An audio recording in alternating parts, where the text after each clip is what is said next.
தனக்கென ஒரு நிலையான அங்கீகாரம் கிடைக்கும் வரை திருமணம் வேண்டாம் என்றும் திருமணத்தை கடத்தியதும், அதுபோல் சினிமாவில் நடிப்பவர்களுக்கு பெண் கிடைப்பதும் அரிதாகவே இருந்ததாலும், தான் ஒரு ஹீரோவாக நடித்தால் மட்டுமே தன்னால் நிலையான வருமானம் ஈட்ட முடியும் என்ற நம்பிக்கை வரும் வரை திருமணத்தை பற்றி யோசிக்காமலும் இருந்தவர்தான் நடிகர் சிவகுமார் அவர்கள்.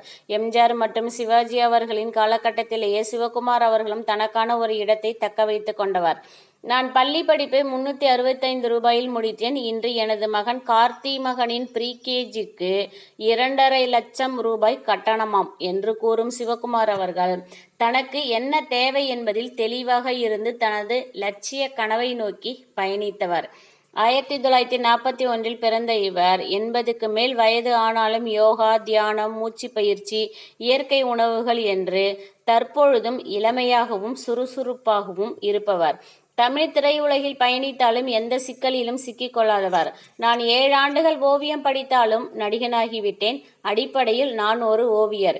இவர் பிறருக்கு பரிசளிப்பது என்னவோ இவர் வரைந்த ஓவியங்களைத்தான். மேடைகளில் மகாபாரதத்தையும் ராமாயண கதைகளையும் சொல்லி தற்போது கைத்தட்டல் வாங்குகிறார். போதும் சினிமா என்று தற்போது பெரிய திரை மற்றும் சின்னத்திரையில் இருந்து விலகி மேடைகளில் காவிய கதைகளை கூறி வருகிறார் சிவகுமார் அவர்கள்.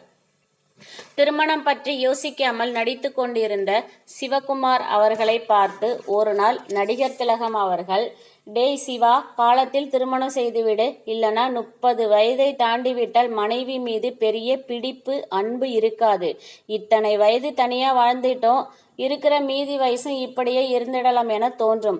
குடும்ப வாழ்வு சந்தோஷமாக இருக்க வேண்டுமென்றால் ஒருவர் இல்லாமல் மற்றொருவர் வாழ முடியாது என்ற எண்ணம் திடமாக இருக்கணும். அது சிறு வயதிலே திருமணம் செய்தால்தான் அந்த மாதிரியான எண்ணம் தோன்று என்று கூறினாராம் சிவாஜி அவர்கள்.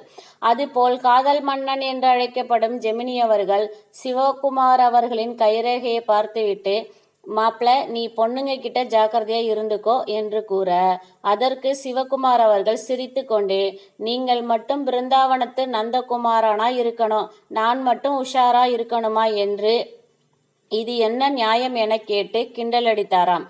அது அப்படி இல்லடா, இப்போ தமிழ் சினிமாவில் இருக்கிற பல ஹீரோக்கள்லாம் நான் தான் அதிகம் படித்தவன், உனக்கு தெரியுமா? நான் டிகிரி வாங்கினது மட்டுமல்லாது நிறைய புத்தகங்களையும் வாங்கி படித்து கொண்டே இருக்கிறேன். ஆனால் பெண்கள் விஷயத்தில் அதனால் நீ அப்படியெல்லாம் மாட்டிக்காதே. புத்திசாலித்தனமா ஒரு பெண்ணை பார்த்து சீக்கிரமா திருமணம் செய்து கொள் என்று கிண்டல் செய்து சிரித்து மகிழ்ந்து கொண்டார்களாம் சிவகுமார் மற்றும் ஜெமினி அவர்களும். இதையெல்லாம் ஏற்றுக்கொண்ட சிவகுமார் அவர்களும் தான் ஒரு ஹீரோவான பிறகுதான் தன்னால் இது சாத்தியமாகும் என்று நம்பிக்கை வந்த பிறகே திருமணத்திற்கு சம்மதம் தெரிவித்ததோடு சிவகுமார் அவர்களுக்கும் திருமணம் செய்தே ஆக வேண்டும் என்று உறவுக்காரர்களும் ஒரு பெண்ணை தேடி பிடித்து நிச்சயம் செய்த பெண்தான் லக்ஷ்மி. இவர் சிவகுமார் அவர்கள் நடித்த எந்த ஒரு படத்தையும் பார்த்தது கூட இல்லையாம்.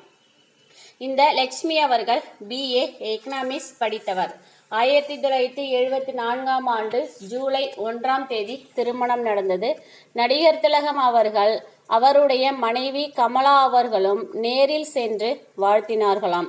பட அதிபர்கள், டைரக்டர்கள் மற்றும் பிரமுகர்கள் உறவுகள் சூழ திருமணம் நடந்தேறியது. திருமணம் முடிந்து ஒரு வாரத்தில் சென்னையில் ராஜேஸ்வரி திருமண மண்டபத்தில் வரவேற்பு நடைபெற்றது. மக்கள் திலகம் அவர்கள் மனைவி ஜானகி அம்மாவுடன் சென்று வாழ்த்தினார். நடிகர் திலகம் மற்றும் கமலா அம்மாவுடன் சென்று மீண்டும் வாழ்த்தினார். மேலும் சக நடிகர்கள், நடிகைகள் என்று பலரும் வரவேற்பிற்கு சென்று லக்ஷ்மி மற்றும் சிவகுமார் அவர்களை வாழ்த்தினார்களாம். சிவகுமார் மனைவி கூறினாராம், நீங்கள் சமூகத்தில் பெரிய அந்தஸ்தில் இருக்கிறீர்கள். வரவேற்பிற்கு வந்த கூட்டத்தையும் பரிசு பொருட்களையும் பார்த்து அசந்து போய்விட்டேன். உங்களுக்கு நான் ஏற்றவளா என்று சந்தேகப்படுகிறேன் என்றாராம். அப்படி இல்லை, நான் திரைப்படத்துறையில் இருந்தாலும் எனக்கு குடும்பத்திற்கு ஏற்ற பெண்ணாய் நீ அமைந்திருக்கிறாய் என்று கூறினாராம்.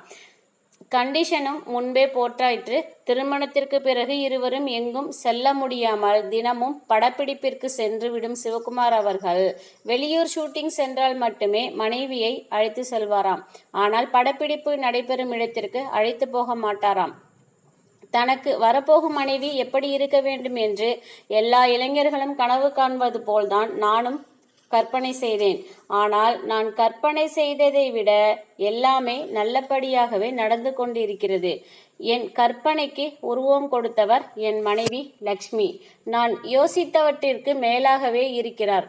படித்தவள், பட்டம் பெற்றவள் என்று பயம் இருந்தது. இருப்பினும் எல்லாவற்றையும் அமைதியாக எடுத்துக்கொள்கிறார். எந்த தலைக்கணமும் இல்லை. நான் அவரை அழைத்து கொண்டு எங்கும் தனிமையில் சென்றது கூட இல்லை.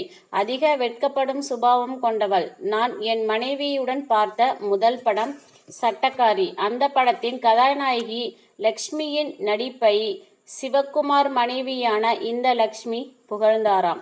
என் குடும்பத்தாருடன் எளிமையாகவே பழகுகிறார். சமையல் வேலை முதல் எல்லா வேலைகளையும் அவரே செய்து கொள்கிறார். என் வேலை விஷயத்தில், குறிப்பாக படப்பிடிப்பு, கால்ஷீட் விஷயங்களில் தலையிடுவதும் இல்லை. தெரிந்து கொள்ளட்டும் என்று நல்லது என்றுதானே சொன்னபோது கூட வேண்டாம் என்று கூறிவிட்டாராம். திருமண விஷயத்தில் நான் கொடுத்து வைத்தவன் என்று மனைவியின் பெருமையில் மகிழ்கிறார் நடிகர் சிவக்குமார் அவர்கள். தொடர்ந்து இணைந்திருங்கள் கண்மணி தகவல்கள் சேனலுடன். லைக் செய்யுங்கள், ஷேர் செய்யுங்கள், கமெண்ட் செய்யுங்கள், சப்ஸ்கிரைப் செய்யுங்கள். மீண்டும் வேறு ஒரு நல்ல பதிவுடன். நன்றி, வணக்கம்.